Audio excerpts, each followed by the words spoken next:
the new apologetics and intelligent design book called Evidence Clearly Seen. 10 areas of clearly seen, objective evidence of what can be known about God. Are there multiple areas of clearly seen objective evidence of what can be known about God? Absolutely yes. Romans chapter 1, verses 19 and 20 states that men are without excuse because God has shown such clearly seen evidence through what he has made. Romans chapter 1, verses 19 and 20. Since what can be known about God is evident among them because God has shown it to them. For his invisible attributes, that is, his eternal power and divine nature, have been clearly seen since the creation of the world, being understood through what he has made. As a result, people are without excuse. Evidence Clearly Seen is the only book that leads the reader on a fascinating journey through 10 areas of clear evidence found in nature and history of what can be known about God. Eugene Glenn has delivered a marvelous interactive book filled with links and videos.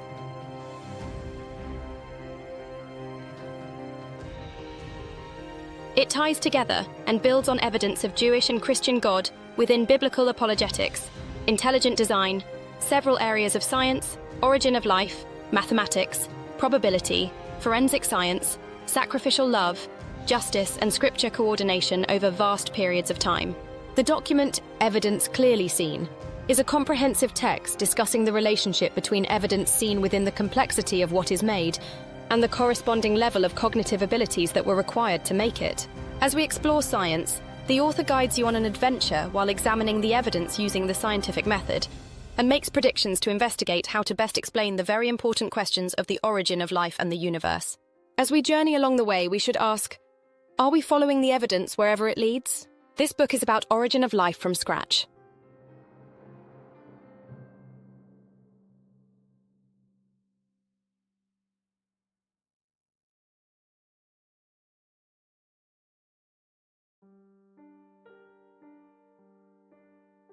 Evolution and natural selection can't be invoked for origin of life.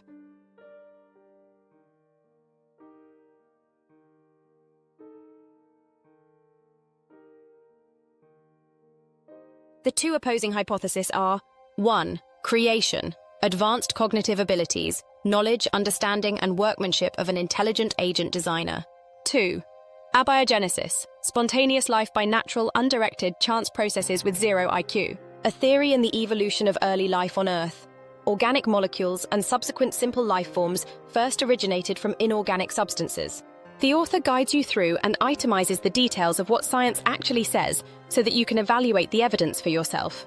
The author says, I am writing this mostly to help encourage young college students, as well as many Christians that are being made to think that Christianity is anti-science and vice versa, and also being led to believe that evolution has something to do with the origin of life. This book is based on evidence that is clearly seen through the complexity found when examining what was made as stated in Romans chapter 1, verses 19 and 20. I identify the God of the Bible as the creator of life and of the universe based on the evidence examined within human history.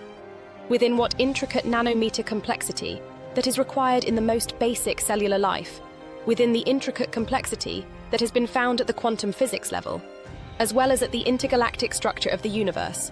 As an engineer, I'm also writing this to stir more interest in science. I find it amazing that scientists such as James Clerk Maxwell, Einstein, Niels Bohr, Paul Dirac, and Erwin Schrödinger developed astounding mathematical equations during horse and buggy days, 1860 through 1930. They did so with very little in the way of technology and instrumentation. Stephen C. Meyer's book, Return of the God Hypothesis, published in 2021, is a comprehensive work that argues that theism provides the best explanation for the origin and development of the universe, life, and consciousness. In the book, Meyer also discusses the rise of modern science and its relationship with theism. He builds on Michael Behe's 1996 book called Darwin's Black Box, where Behe introduces the concept of irreducible complexity, IC. Meyer previously published another book in 2009 that is referenced here called Signature in the Cell, where he builds on William Dembski's 1998 book called The Design Inference. I have endeavored to build on their concepts of irreducible complexity and specified information complexity, SC, from my design engineering perspective. Actual engineers and scientists recognize that design concepts of including varying specification levels of accuracy, A, and precision, P, is what makes the difference in the objectivity of those concepts. SC deals with probability. but that does not necessarily include A or P. Along with the existing scientific concept of cognitive load theory, that led me to articulate the new concept that I call the complexity versus intelligence equation. The journey begins by examining evidence clearly seen of God by presenting the watchmaker's argument in Chapter 1, along with the contrasting blind watchmaker's argument by Richard Dawkins. This may be the only intelligent design book that deals with the blind watchmaker argument, as well as the Dover trial head-on. Along the way, the author engages AI, ChatGPT, with many profoundly probing questions and deep debates. The author focuses on the idea that the scientific method and empirical evidence can be used to make scientific predictions. This may be the only book on intelligent design, ID, that uses the scientific method to make testable and falsifiable scientific predictions. The journey of examining evidence clearly seen of God through nature and science continues in Chapter 2, where math, statistics, and engineering are used to generate testable scientific predictions by establishing the new complexity versus intelligence equation.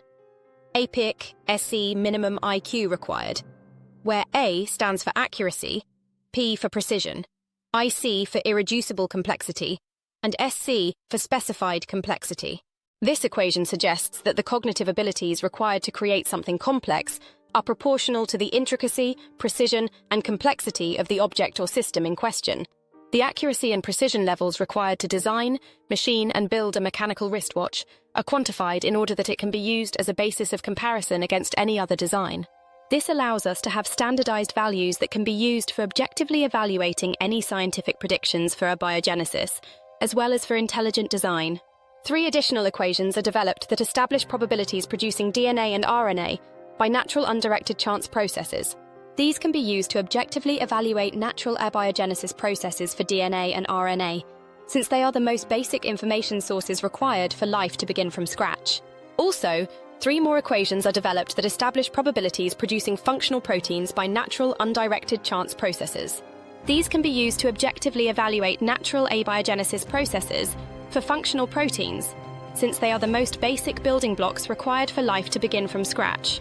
In Chapter 3, the journey begins to examine evidence clearly seen within what is required for the most basic original protocell from scratch. This chapter carefully itemizes and tabulates the number of functional protein building blocks and mechanisms required for the first living protocell from scratch. This chapter concludes by positing dual, testable scientific predictions for self-replicating molecules that can support or falsify either the abiogenesis hypothesis or the creation intelligent design hypothesis for the origin of life from scratch. In Chapter 4, we journey into evidence clearly seen of God within the theory of cognitive load. The theory of cognitive load has been developed through scientific research, observation, and experimentation. The theory of cognitive load was first proposed in the 1980s by psychologists John Sweller, Paul Chandler, and Graham Cooper, based on research findings in cognitive psychology and educational science. This may be the only intelligent design book that ties cognitive abilities together with the complexity found within things that are made. This forms the final section of the new complexity versus intelligence equation. The correlation between complexity and cognitive abilities of designers. In this chapter, we learn that there is a direct correlation between the level of complexity found within a thing and the corresponding level of cognitive abilities required in order to make it. There is also a correlation between small design size in both mechanical and electronics design and increased accuracy and precision design difficulty. Designing and manufacturing small components can present challenges in terms of precision, material properties, thermal considerations, and manufacturing processes. As designs become smaller, factors like tolerances, alignment, and the limitations of manufacturing tools and techniques become more critical. Therefore, smaller design sizes can indeed lead to increased complexity and difficulty in biological, atomic, mechanical, and electronic design. Chapters 5 and 6 examine the evidence clearly seen within quantum physics and the design of the universe. Conclusion: the probabilities against just one single functional protein from scratch by way of natural, undirected chance abiogenesis processes is astronomically small. Each amino acid must be placed within 1 angstrom of the previous one in the chain for binding. The same is true for building DNA chains without the pre-existing cellular machinery found within living cells.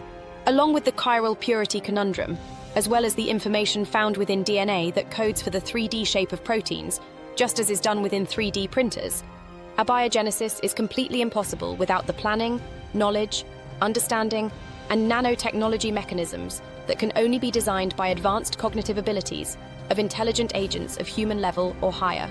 In other words, there is no reason to believe that life arose by anything other than God.